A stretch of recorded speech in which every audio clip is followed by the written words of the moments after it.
Olá pessoal, Lucas aqui, tudo bem? Passando para a gente pegar mais um conteúdo aí sobre o transporte de material biológico. Qual que vai ser o foco aqui, pessoal? E aí eu vou recorrer aqui a essa publicação nossa para que vocês vejam que isso aqui tem um conteúdo legal lá no nosso blog também.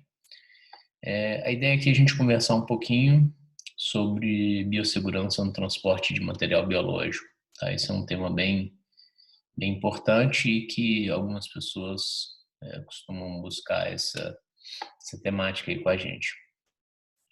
Qual que é a ideia da biossegurança, antes de tudo? Quem já é de laboratório está bem acostumado, né, com esse termo, porque é um local em que leva-se muito a sério a questão da biossegurança. Mas a ideia da biossegurança é basicamente, em definição, anular, mitigar, ou controlar ou evitar riscos aos seres humanos, animais e ao meio ambiente. Então, o risco existe, a gente quer mitigar, anular ou controlar, né? Então, não é porque tem um risco que a gente deve deixar livremente. Então, dessa forma, obviamente, no transporte de material biológico, o cuidado, o controle de biossegurança é extremamente importante. Ele é tão importante que ele é um dos dois pilares da RDC 20. A RDC 20 teve dois focos principais. Biossegurança, ou seja, cuidado com a saúde dos envolvidos no transporte e estabilidade e qualidade do material transportado. Tá? Então, vocês verem o nível de importância da biossegurança. O que é o risco biológico, então, pessoal? É considerado risco biológico qualquer micro-organismo que apresente ameaça aos seres humanos, animais e meio ambiente. Então, exemplos: vírus, bactérias, parasitas, protozoários, fungos e bacilos. Aí a gente tem uma definição de níveis de biossegurança. Tá? A gente aqui vai focar no NB1. Então, a gente explicando, né, começando, entrando mais sobre o NB1. O risco individual e para a comunidade é ausente ou muito baixo, ou seja, micro-organismos têm baixa probabilidade de provocar infecções no homem ou em animais. Tá? Apesar disso, a gente tem uma série de cuidados que precisam ser tomados. Tá? Então, práticas exigidas pelo NB1. Antes de tudo, superfícies de trabalho devem ser descontaminadas sempre que tiver derramamento de material. Tá? É a mesma coisa que acontece no transporte, por exemplo, quando eu utilizo caixa térmica, teve derramamento de material biológico, é necessário fazer a desinfecção daquela caixa térmica. Tá? Então, a limpeza, lembrando que a limpeza a gente vai fazer só limpeza para quando não tem derramamento. Quando tem derramamento, eu preciso fazer uma desinfecção completa. Aí precisa ser um profissional treinado para fazer essa desinfecção completa. Os motoristas, em geral, e na Log Life a gente adota isso, eles não estão autorizados a fazer desinfecção, tá? Porque o ideal é que ela seja feita por um profissional da saúde ou um profissional de serviços gerais que trabalhe em um setor de lavagem e esterilização de um laboratório que tem instrução para isso.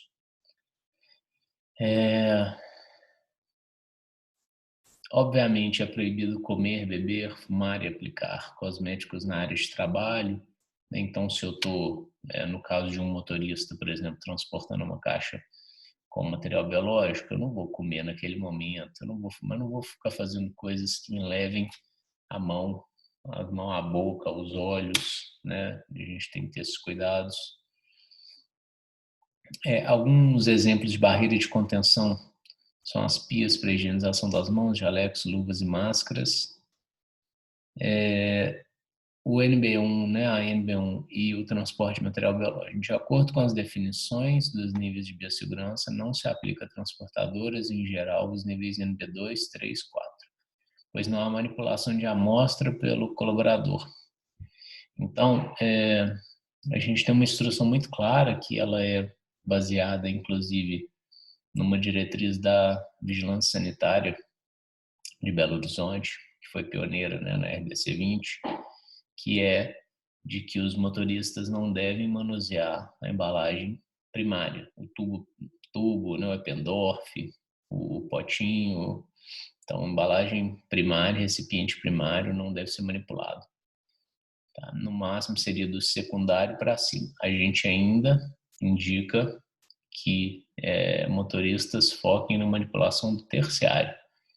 Tá? O ideal é que eles não manipulem nem o secundário na nossa visão e no entendimento também da Visa VH. Esse é o cenário ideal. Agora, o primário, ter contato direto ali com a amostra, isso aí realmente não é o ideal.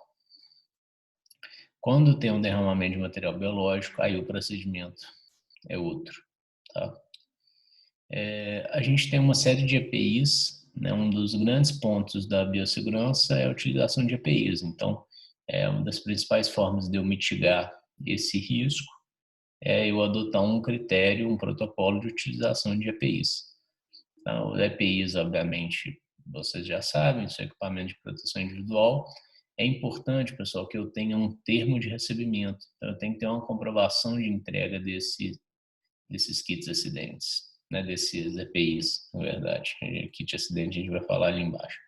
Mas é comprovação de entrega de EPIs, com o número do CA, né, autorização, tudo certinho, para que eu comprove que eu forneci para os colaboradores estes EPIs. Um termo de recebimento é importante, auditoria é extremamente importante, pessoal, então não adianta eu simplesmente entregar, passar para ele, olha, você tem que colocar esses EPIs aqui no seu baú da moto ou do carro, do veículo. Se eu não auditar, então eu preciso fazer auditorias, um cronograma de auditoria para eu ver se esses EPIs estão sendo utilizados, né, estão lá disponíveis, se não sumiram nem nada. Na coleta e na entrega, pessoal, não é necessário utilizar luva se a gente estiver falando de embalagem terciária. Tá? Então, essa é uma dúvida que gerava muito no passado também, no início da RDC 20. Então, se o motorista está fazendo um manuseio de caixa terciária, então, ou seja a caixa térmica, seja a caixa de papelão rígido para embarque aéreo, né, que geralmente a gente utiliza, se ele está pegando e aquele material está na embalagem primária, está na embalagem secundária, está na terciária, ou seja, embalagem tríplice completa, as embalagens já servem como um EPI. Então, elas já geram essa proteção, não é necessário utilizar luva nesse caso. O kit acidente, ele é um conjunto de EPIs que a gente vai deixar sempre nos veículos. Tá? Então, a gente adota, você pode definir os EPIs que você vai utilizar no kit acidente, mas basicamente a ideia dele é que ele fique dentro dos veículos, mas não, e aí que dá outra confusão, não para ser utilizado no transporte, mas sim para ser utilizado em caso de acidente. Então, teve um acidente com derramamento de material biológico, por exemplo. Você tendo um kit EPIs ali, fica muito mais fácil do profissional do RT, da transportadora, do profissional da saúde, do supervisor técnico, ir fazer o recolhimento do material, né, fazer essa atuação, ou mesmo profissionais do serviço de emergência mesmo também pode ajudar, se a gente já tem um saco leitoso ali, próprio para o descarte biológico. Então, é obrigatório esse uso desse kit acidente. Esse kit acidente deve ser comprovado a entrega para o motorista, tá? Deve ser auditado, como eu falei, e ele deve conter. A gente, na LogLife, determinou alguns itens que a gente vai conter. Sempre vai ter máscara, sempre vai ter luva, sempre vai ter jaleco. Tá? Óculos, algumas vigilâncias pedem, outras não, mas máscara, luva e jaleco sempre vai ter. Existem alguns cuidados, óbvio, que eu não vou entrar tanto aqui, porque vocês já estão muito habituados nessas coisas, mas que quando a gente vai treinar um motorista, por exemplo, é extremamente importante a gente enfatizar. Proibições de fumar, comer, quando eu estou manuseando material biológico, usar vestimentas inapropriadas para entrar num hospital ou num laboratório, né? Eu não vou entrar sem camisa, Não é o ideal é não entrar de bermuda, né? A gente tem eu entrar de sapato fechado, essas coisas são importantes. Evitar os hábitos de esfregar olhos e esse uso de barba aqui, vocês consideram que isso aqui tá já a gente não aplica isso aqui não, mas esfregar os olhos com certeza é algo importante da gente evitar quando a gente está no processo de transporte. Tudo que pode me fazer gerar, como eu falei, contato com a cara é arriscado. Outro ponto importante, pessoal, na biossegurança é a existência do responsável técnico, né? Ele é um profissional da saúde que vai fazer a supervisão técnica dos procedimentos. Então, a ideia é que existe um manual de biossegurança, por exemplo.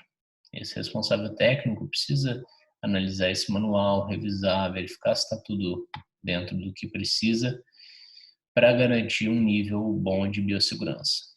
Outro ponto importante na biossegurança, vacinação. Todo motorista, ele precisa ter, que trabalha com material biológico, ele precisa ter algumas vacinas, tá, obrigatórias. No Log Life a gente adota, e essas vacinas é importante que você tenha sintonia com o seu PCMSO, né, seu Programa de Medicina do Trabalho anual. Vacinas que a gente aplica: hepatite B, tríplice viral, dupla adulta. Manuseio das embalagens com biossegurança. Isso aqui é importante, também muito voltado para o motorista, mas basicamente a gente ensina eles que quando eu vou manusear uma embalagem terciária, eu verifico se não tem vazamento, se ela está inteira, se ela está boa, em bom estado, né? Eu não vou pegar uma embalagem terciária que já está toda molhada, toda quebrada, toda com algum tipo de vazamento, né? Isso não é adequado. A gente precisa colocar no manual de biossegurança os tipos de carga transportadas. O treinamento de biossegurança precisa ser ministrado, e aí nele a gente aprofunda mais, ele é mais voltado para o motorista mesmo, né? A ideia desse vídeo, desse post é fazer um overview, mas o treinamento do motorista precisa ter todos os detalhes dos cuidados que ele tem que ter, e a gente tem que ter ainda esse controle de vetores na transportadora. Então acho que é isso, pessoal. Passando uma visão bem geral, eu acredito que sejam esses os pontos que eu queria chamar a atenção aqui. Obrigado e até o próximo.